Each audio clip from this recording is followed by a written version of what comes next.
A stranger emailed me saying, "Stop interfering with my wife." When I realized who his wife was, I replied, "That's my mother who has dementia, and you're the con artist exploiting her. Meet me at this address." The email sat in my inbox for a full minute before my brain could process what I was reading.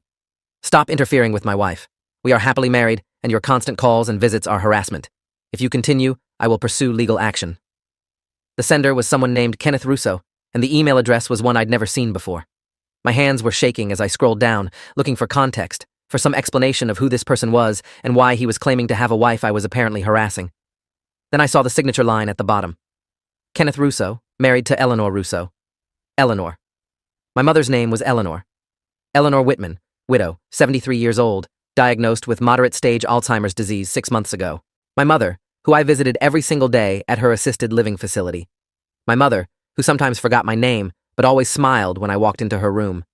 Someone was claiming to be married to my mother, and I'd never heard of Kenneth Russo in my entire life. I'd been managing my mother's care for 18 months, ever since my father died, and Mom started showing signs that something was wrong. Forgetting appointments at first, then forgetting conversations, then forgetting where she lived.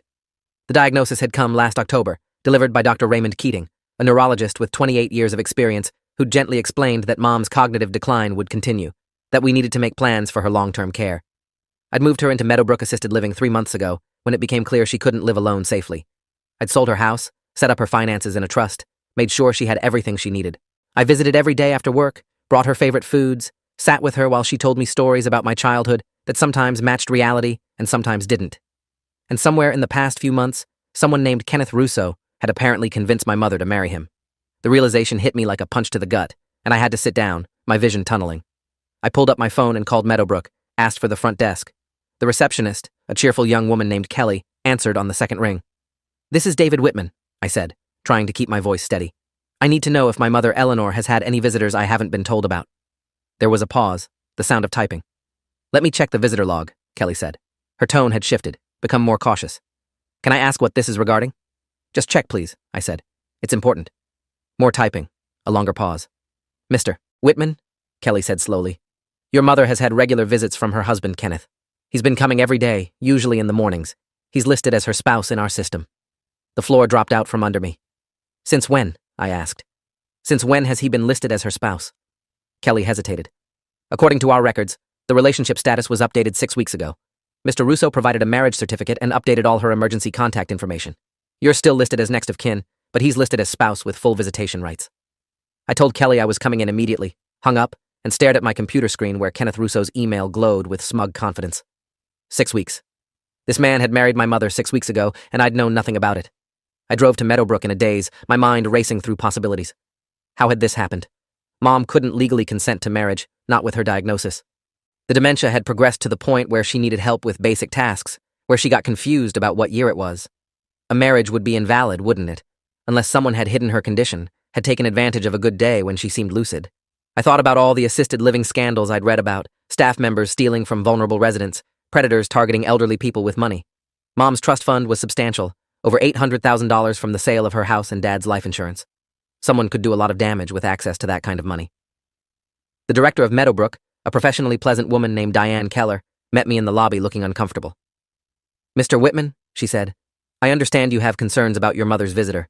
I told her I had concerns about my mother's supposed husband, a man I'd never met and who'd apparently married a woman with dementia. Keller's expression tightened. "I need to see my mother right now," I said, "and I need to see every piece of documentation you have about this marriage." Keller hesitated, then nodded. "Of course," she said, "but I should tell you that Mr. Russo was here this morning. He left about an hour ago. He asked that we limit your visits to supervised sessions only. He claimed you were upsetting your mother with accusations. The audacity of it made my blood boil." I pushed past Keller and headed for Mom's room, 2nd floor, room 214. Mom was sitting in her armchair by the window, staring out at the garden with a vague smile. She was wearing a new dress I'd never seen before, expensive looking, and her hair had been styled recently. "Mom," I said, sitting down beside her. She turned to me and her face lit up. "David," she said. Or was it Daniel? "I'm sorry, sweetheart, I can't quite remember."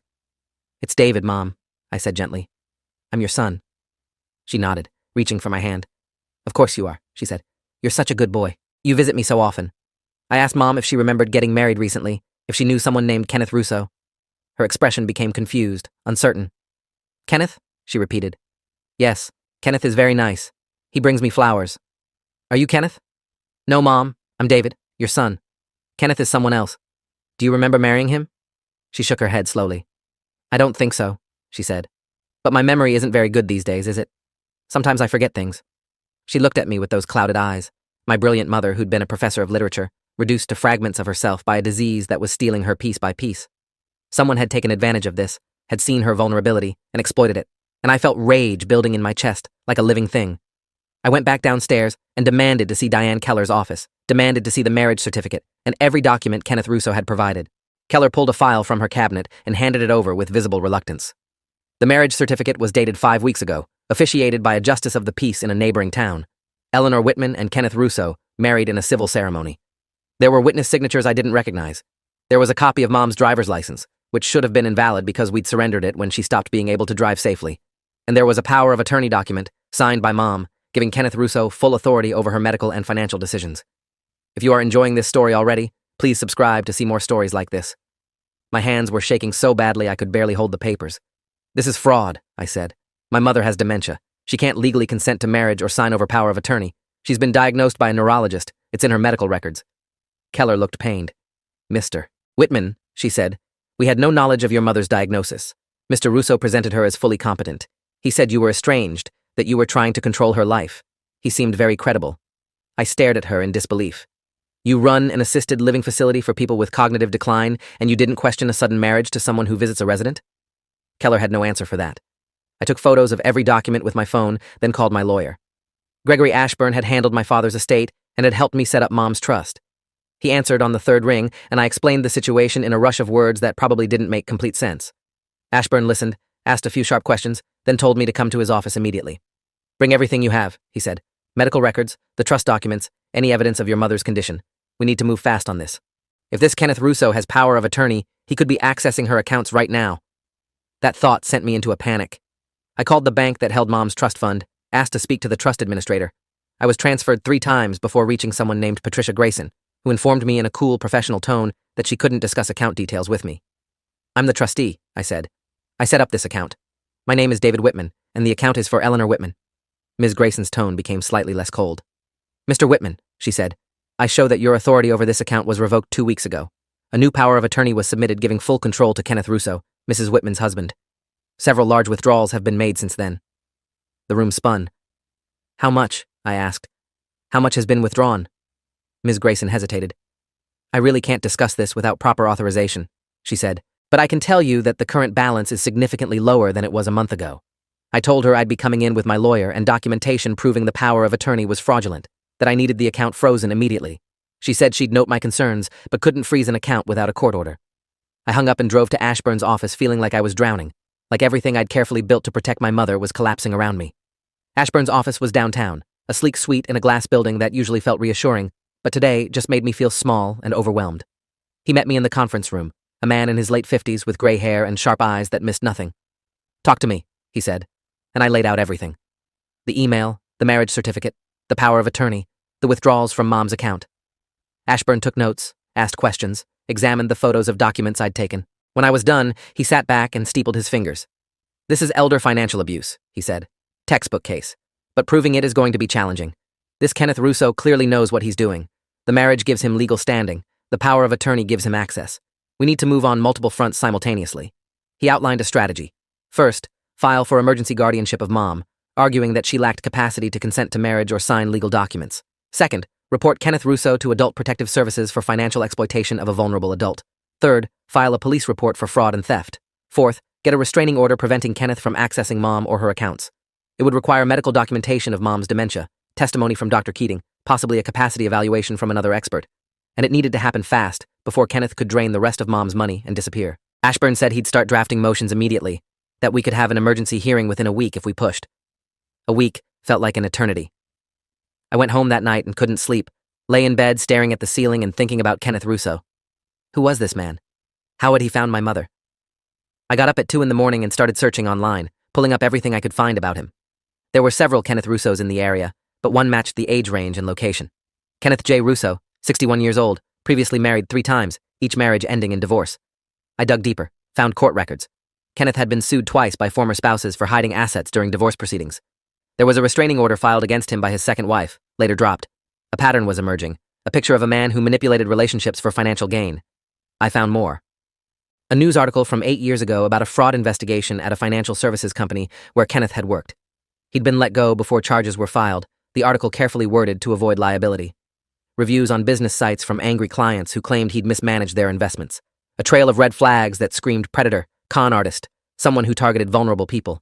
And somehow this man had gained access to my mother, had convinced her to marry him, had isolated her from me and stolen her money. I felt sick, furious, helpless. The email sat in my inbox like a taunt. Stop interfering with my wife. He thought he'd won, thought he had complete control.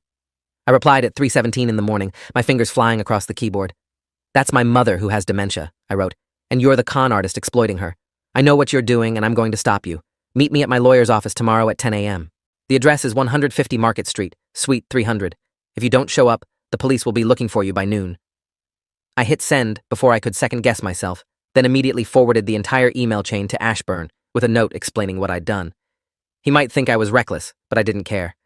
Kenneth Russo needed to know that someone was onto him, that his carefully constructed fraud was about to collapse. Kenneth didn't show up at Ashburn's office. I sat in the conference room with my lawyer from 9:50 until 11, drinking bad coffee and watching the door. Ashburn used the time productively, making calls to Adult Protective Services, to the police, coordinating our strategy. At 11:15, he looked at me and said, Kenneth knows he's caught. He's going to run or he's going to lawyer up. Either way, we proceed as planned. We filed the emergency guardianship petition that afternoon, along with a motion to freeze Mom's accounts and a request for a restraining order. Ashburn submitted Dr. Keating's medical reports documenting Mom's Alzheimer's diagnosis, her capacity evaluations showing significant cognitive impairment, evidence that she couldn't have legally consented to marriage. Adult Protective Services assigned an investigator named Thomas Brennan, a man in his 40s with 15 years of experience in elder abuse cases. He came to Ashburn's office that evening and took my statement, asked detailed questions about Kenneth's behavior, about the timeline of events, about Mom's condition. Brennan said he'd seen cases like this before, predators who targeted elderly people with dementia, isolated them from family, quickly married them to gain legal access to their assets. The marriages were often technically legal, even if unconscionable, which made prosecution difficult. But the financial exploitation was clear-cut if we could document it. He promised to open a full investigation, to interview staff at Meadowbrook, to try to track down Kenneth's whereabouts. The police were less helpful initially. I filed a report at the local precinct, explained the situation to a detective named Frank Holbrook who listened with the patient expression of someone who'd heard 1,000 family disputes. These cases are complicated, he said. Your mother is an adult. She got married. Unless we can prove she was coerced, or that her husband is actively stealing from her, there's not much we can do criminally. I showed him Dr. Keating's reports, the evidence of the withdrawals, Kenneth's history of financial fraud. Holbrook's expression shifted, became more interested. Okay, he said. Let me look into this. If there's evidence of criminal exploitation, we'll pursue it. But I'm going to be honest. Financial elder abuse cases are hard to prosecute. We need solid evidence. The emergency guardianship hearing was set for 5 days later. In the meantime, I tried to see Mom again and was turned away at Meadowbrook. Diane Keller met me at the door looking apologetic and frightened. Mr. Russo has requested that we not allow you access to your mother, she said. He's provided documentation showing he's her legal spouse and has authority over her care decisions. Unless you have a court order, I can't let you in. The fury that rose in me was volcanic. You're keeping me from my own mother, I said.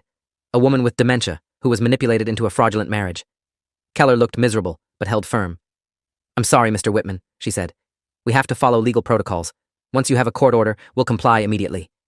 I called Ashburn from the parking lot, shaking with rage and frustration. He said he'd file an emergency motion for visitation rights, that we might be able to get a judge to grant temporary access pending the guardianship hearing. But it would take time, and time was the one thing that felt in short supply. Every day Kenneth had access to Mom was another day he could manipulate her, drain her accounts, potentially move her somewhere I couldn't find her. The thought of Mom alone and confused, surrounded by this predator who'd married her for money, made me want to put my fist through something. Thomas Brennan called the next morning with an update. I've been investigating Kenneth Russo, he said. He has a pattern of this behavior. I found 2 other elderly women he was involved with in the past 3 years, one in Connecticut, one in Rhode Island. Both cases involved rapid courtship, marriage, and significant financial transfers. Both women had some degree of cognitive impairment. In both cases, Kenneth disappeared after the money was gone, and the marriages were annulled. He's a professional, Mr. Whitman. This is what he does for a living. The confirmation that this was a pattern, that my mother was just another mark in Kenneth's string of victims, made me feel nauseous. How do people like this exist? I asked. How do they sleep at night? Brennan sighed. They're sociopaths, he said. They don't feel empathy the way normal people do. Your mother is just a resource to exploit.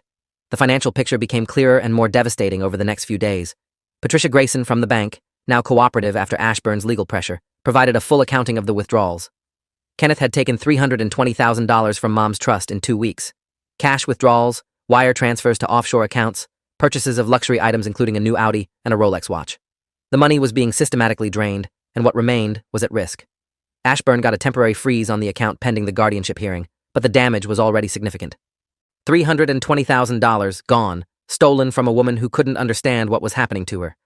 Dr. Keating provided a supplemental report for the court, detailing Mom's cognitive state and explicitly stating that she lacked the capacity to consent to marriage or financial transactions. A second opinion from Dr. Amelia Frost, a geriatric psychiatrist with 20 years of experience, confirmed the diagnosis and added detail about how dementia patients could be manipulated to sign documents they didn't understand. Both doctors would testify at the guardianship hearing if needed.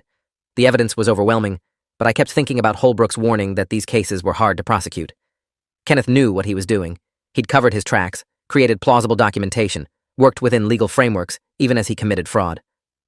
The day before the hearing, Kenneth's lawyer finally made contact. Attorney Russell Ward, a criminal defense attorney with a reputation for representing white-collar criminals. Ward called Ashburn and proposed a settlement. Mr. Russo is willing to agree to an annulment of the marriage and will relinquish the power of attorney, Ward said smoothly.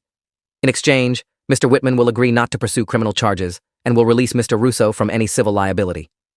Ward's tone suggested this was a generous offer, a reasonable compromise. Ashburn put him on speaker so I could hear. "What about the money?" Ashburn asked. "What about the $320,000 your client stole?" Ward's tone didn't change. Those were gifts from Mrs. Russo to her husband during their marriage. Perfectly legal transfers between spouses. Mr. Russo is willing to return $50,000 as a gesture of good faith, but the rest is his.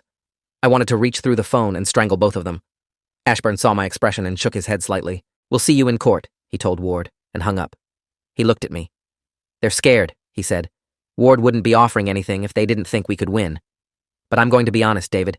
Even if we win guardianship, recovering that money is going to be nearly impossible. Kenneth has probably already moved most of it offshore. The best we can hope for is criminal charges and maybe a fraction of restitution." I told Ashburn I didn't care about the money. I just wanted Kenneth in prison and Mom safe. He nodded. "Then that's what we'll fight for," he said. The guardianship hearing was held in family court before Judge Margaret Thornhill, a stern woman in her 60s with a reputation for being tough on elder abuse. Kenneth showed up with Russell Ward, looking like a respectable businessman in an expensive suit, his expression one of wounded innocence. He looked at me across the courtroom with what might have been pity or contempt, like I was the unreasonable one. The proceedings were formal, technical, both sides presenting evidence and calling witnesses. Ashburn presented Dr. Keating and Dr. Frost, both of whom testified clearly and convincingly that Mom lacked capacity to consent to marriage. Ward tried to challenge their conclusions, suggested that Mom had good days and bad days, that the marriage had occurred during a moment of lucidity. Dr. Keating shut that down firmly. "Mrs. Whitman has moderate-stage Alzheimer's disease," he said. "There are no moments of lucidity sufficient for legal capacity. She is profoundly impaired." Thomas Brennan testified about his investigation, about the pattern of behavior he'd uncovered, about Kenneth's history of targeting vulnerable elderly women. Ward objected repeatedly, claiming this was character assassination not relevant to the guardianship question. Judge Thornhill allowed most of it, her expression growing darker as Brennan detailed Kenneth's past frauds. Diane Keller from Meadowbrook testified reluctantly, admitted that she'd had concerns about the sudden marriage, but had deferred to Kenneth's documentation. The staff had noticed Mom seemed confused about Kenneth, sometimes didn't recognize him, but Kenneth had explained it away as progression of her condition. The picture that emerged was damning, a predator who'd manipulated systems and people to gain access to a vulnerable woman. Kenneth took the stand in his own defense and was smooth, practiced, sympathetic. He claimed he'd met Mom at a community event, that they'd developed a genuine relationship, that she'd been lucid and happy when they married. He portrayed me as an overprotective son trying to control my mother's life, unwilling to accept that she'd found companionship after my father's death. It was a good performance, convincing if you didn't know the truth. Ward asked him about the money, and Kenneth said Eleanor had insisted on giving him access to her accounts, had wanted him to help manage her affairs, had made gifts of her own free will. He produced bank statements showing the withdrawals, all technically legal transfers made with proper authorization. Ashburn destroyed him on cross-examination. He walked Kenneth through the timeline, pointed out the impossibility of Mom understanding complex financial transactions given her diagnosis. He presented evidence of Kenneth's previous marriages and divorces, his pattern of profiting from relationships. He asked about the $320,000, where it had gone, why it was needed. Kenneth stammered through answers that didn't make sense, contradicted himself, finally claimed the Fifth Amendment when Ashburn asked about offshore accounts. Judge Thornhill watched all of this with an expression like granite. her eyes never leaving Kenneth's face. The judge's ruling came at the end of the day. "I grant the petition for emergency guardianship," she said. "David Whitman is appointed as guardian of the person and estate of Eleanor Whitman. The marriage between Eleanor Whitman and Kenneth Russo is declared void ab initio based on lack of capacity. The power of attorney is revoked effective immediately. All accounts are to remain frozen pending further proceedings. Kenneth Russo is ordered to have no contact with Eleanor Whitman and is prohibited from coming within 500 feet of her residence or any facility where she resides." Judge Thornhill paused, looked directly at Kenneth. "Mr. Russo," she said, "I am also ordering the court to forward this case file to the district attorney for criminal investigation. What you have done here is unconscionable and possibly criminal. You should expect to hear from law enforcement." Kenneth's face went white. Ward tried to object, to argue, but Thornhill was done. "Court is adjourned," she said, and brought down her gavel. I sat there for a moment, letting it sink in. I'd won. Mom was safe. Kenneth no longer had access to her or her money. It wasn't complete victory, not with hundreds of thousands still missing, but it was justice of a kind. Ashburn gripped my shoulder. "You did it," he said. "Your mother is protected now." I nodded, unable to speak past the lump in my throat. Thomas Brennan came over to shake my hand. "I'll keep investigating," he said. "We're going to make sure he faces consequences." I was allowed to see Mom that evening. She was sitting in her room at Meadowbrook, looking small and frail in the fading light. She didn't seem to understand that anything had happened, didn't remember Kenneth or the marriage or any of it. "David," she said when I came in, "you're such a good boy to visit me." I sat beside her and held her hand, felt the fragile bones beneath papery skin. "I'm your son, Mom," I said. "I'll always visit you, always visit, always take care of you." She smiled, distant and sweet. "I know, dear," she said. "You're my David, my boy." And for that moment, she was there, really there, and I let myself believe everything would be okay. The district attorney's office took up the case within a week. An assistant DA named Christopher Lawford was assigned, a young prosecutor hungry to make a name on white-collar crime cases. He reviewed all the evidence, interviewed witnesses, and came back enthusiastic. "We have enough for multiple charges," he told me and Ashburn. "Elder financial exploitation, fraud, theft by deception, possibly more. The pattern of behavior with the other victims strengthens the case significantly. Kenneth's going to prison, Mr. Whitman. I'm going to make sure of it." Lawford was true to his word. He filed charges 2 weeks after the guardianship ruling, arrested Kenneth at his apartment in a coordinated operation that made the local news. Seeing Kenneth in handcuffs being led to a police car was one of the most satisfying moments of my life. The criminal case took months to build. Kenneth pleaded not guilty, claimed everything had been consensual, that he was being persecuted for marrying an older woman. His lawyer, Russell Ward, tried every tactic to suppress evidence, to exclude testimony about previous victims, to paint Kenneth as a romantic figure wrongly accused. But Christopher Lawford was thorough and relentless. He brought in the women from Connecticut and Rhode Island, both now willing to testify about how Kenneth had defrauded them. He presented forensic accounting showing exactly where Mom's money had gone, offshore accounts and shell companies and luxury purchases. He had Dr. Keating and Dr. Frost explain in excruciating detail why Mom couldn't have consented to any of it. If this story keeps your interest, please subscribe to get more stories like this. The trial lasted 3 weeks. Kenneth maintained his innocence throughout, claimed he genuinely loved Eleanor, that their marriage had been real. But the evidence was overwhelming, and the jury saw through him. They deliberated for 4 hours before returning guilty verdicts on all counts: elder financial exploitation, theft, fraud, forgery of financial documents. The judge sentenced him to 12 years in state prison with restitution ordered for the full amount stolen. Kenneth's face crumpled when he heard the sentence, the smooth mask finally shattering to show the scared predator underneath. He was led away in chains, and I watched from the gallery feeling something between satisfaction and emptiness. Justice had been done, but it couldn't undo the damage, couldn't restore Mom's money or her stolen piece. The civil case for recovery of assets took even longer. Ashburn filed suit against Kenneth for the stolen funds, worked with forensic accountants to trace money through the maze of offshore accounts and shell companies Kenneth had created. They recovered about $190,000 over 18 months, money hidden in accounts Kenneth had thought were untraceable. It wasn't everything, but it was more than I'd hoped for. The recovered funds went back into Mom's trust, enough to ensure she'd be comfortable for the rest of her life. The Audi and Rolex were seized and sold, adding another $60,000 to the recovery. Kenneth had spent or hidden the rest, and we'd probably never see it. Mom's condition continued to decline slowly, the dementia progressing as Dr. Keating had predicted it would. She had good days and bad days, moments of clarity mixed with long stretches of confusion. She never remembered Kenneth or the marriage or any of the turmoil. It was a mercy in a way, that the trauma had been erased along with so much else.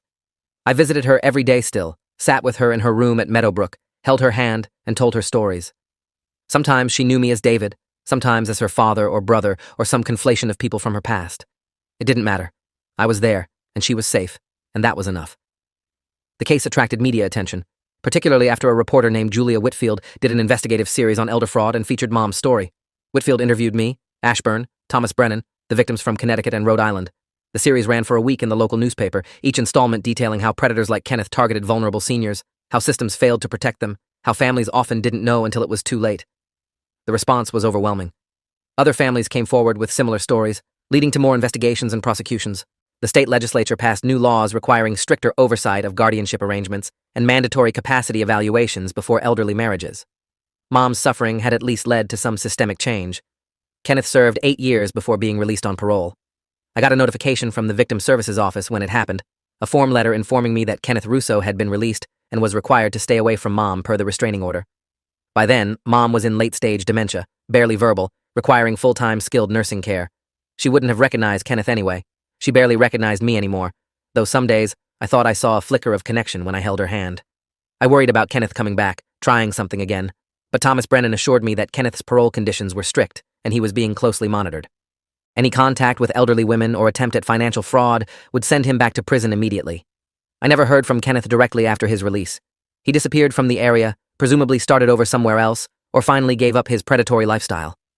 I didn't care what happened to him as long as he stayed away from Mom and other vulnerable people.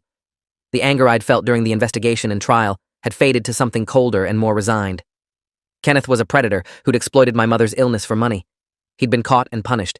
The system had worked, barely, and only because I'd fought hard enough to make it work. How many other Kenneths were out there targeting how many other Eleanors? Too many, certainly, in a world that didn't always protect its most vulnerable. Mom passed away 3 years after Kenneth went to prison. Peaceful, in her sleep, at Meadowbrook with me sitting beside her bed. She was 76 years old, her brilliant mind long since stolen by disease. I held her hand and told her I loved her, told her Dad was waiting for her, told her it was okay to let go. The funeral was small, just close family, and a few friends who remembered Mom as she'd been before Alzheimer's took her.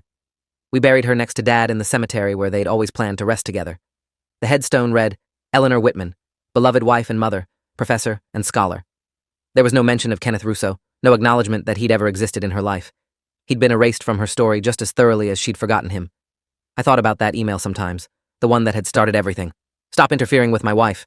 The audacity of it, the entitlement, the assumption that I'd just accept Kenneth's claim and walk away. If I'd been less vigilant, less protective, less willing to fight, maybe I would have. Maybe Mom would have lost everything, would have died alone and confused under Kenneth's control. But I'd heard the wrongness in those words, had trusted my instincts, had fought through systems and bureaucracy and legal complications to protect her. That email had been meant to intimidate me into silence. Instead, it had been Kenneth's confession, proof of his predatory behavior that I'd forwarded to lawyers and investigators and prosecutors. He'd sent it thinking he'd won, thinking he had complete control. He'd been wrong. The recovered money sat in Mom's trust for months after her death, unclaimed and untouched. According to the trust documents I'd set up with Ashburn, I was the sole beneficiary after Mom's passing. Eventually, I accepted the inheritance, used part of it to establish a foundation in Mom's name dedicated to elder abuse prevention and Alzheimer's research. The Eleanor Whitman Foundation gave grants to organizations fighting financial exploitation, funded studies on protecting vulnerable adults, sponsored educational programs about recognizing and reporting abuse. It felt right, transforming what Kenneth had tried to steal into something that would help others. Mom's money, earned through her years as a professor and Dad's careful savings, was now working to prevent other families from suffering what we'd endured. I kept a printed copy of Kenneth's email in a frame on my desk, a reminder of how close we'd come to disaster and how far we'd fought back from the edge. Stop interfering with my wife. I looked at it sometimes when I was working on foundation business, when I was reviewing grant applications, or reading about another successful prosecution of an elder fraud case our funding had helped support. Kenneth had thought those words would silence me, would establish his dominance and ownership over my mother. Instead, they'd ignited a fire that had consumed his freedom and transformed Mom's suffering into purpose. The last time I thought about Kenneth Russo was at a conference the foundation sponsored on elder financial abuse. Christopher Lawford, who'd prosecuted Kenneth and had since become a leading expert on elder fraud, gave the keynote speech. He talked about the Kenneth Russo case, how it had been a turning point in how prosecutors approached these crimes, how the pattern of behavior we'd uncovered had led to new investigative techniques. He mentioned me by name, thanked me for being willing to fight when it would have been easier to accept defeat. The applause from the hundreds of advocates and attorneys and social workers in that auditorium wasn't for me, though. It was for Mom, for all the vulnerable elderly people who needed someone to notice when predators came calling, who deserved protection and dignity in their final years. Kenneth had sent me an email claiming ownership of my mother, demanding I stop interfering in his fraud. I'd replied with an address and a challenge, Had met him not with capitulation, but with lawyers and investigators, and an absolute refusal to let him win. He'd underestimated me, underestimated how far I'd go to protect Mom, underestimated the strength of evidence and the possibility of consequences. That was his fatal mistake.